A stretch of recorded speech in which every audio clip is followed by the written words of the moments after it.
जॉर्जियामधील गुदौरी परिसरामधील एका रेस्टॉरंटमध्ये 11 भारतीयांचे मृतदेह आढळून आल्यानं खळबळ माजलेली आहे। भारतीय दूतावासानं या घटनेची पुष्टी करत निवेदन जारी केलं।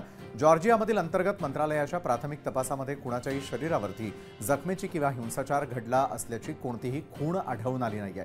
कार्बन मोनॉक्साईड विषबाधेमुळे हा मृत्यू झाल्याची माहिती जॉर्जियाच्या स्थानिक माध्यमांनी पोलीस सूत्रांच्या हवाल्यानं दिली आहे। मृत व्यक्ती हे एकाच भारतीय रेस्टॉरंटमध्ये काम करत होते आणि ज्यांचे मृतदेह दुसऱ्या मजल्यावरील बेडरूममध्ये आढळून आलेले आहेत। आम्ही मृतांची माहिती जाणून घेण्यासाठी स्थानिक अधिकाऱ्यांशी संपर्कात आहोत। आम्ही त्यांना पूर्णपणे सहकार्य करू। भारतीय दूतावासानं आपल्या प्रसिद्धी पत्रकामध्ये हे देखील नमूद केलंय। तर जॉर्जियामधील रेस्टॉरंटमधील स्लीपिंग क्वार्टर्सच्या बाजूच्या बंदिस्त जागेमध्ये पॉवर जनरेटर बसवण्यात आलेला होता, ज्याचा शुक्रवारी वीज खंडित होताच तो सुरू करण्यात आला, ज्यामुळे विषारी वायू तयार झाला आणि तो त्या ठिकाणी परिसरामध्ये पसरला, ज्यामुळे तिथल्या भारतीयांना बाधा पोहोचली आणि त्यांचा दुर्दैवी मृत्यू झाला, असा स्थानिक अधिकाऱ्यांच्या तपासामध्ये खुलासा करण्यात आला आहे। त्या अधिकाऱ्यांनी मृत्यूचे नेमकं कारण जाणून घेण्यासाठी फॉरेन्सिक चाचणीचे आदेश दिले।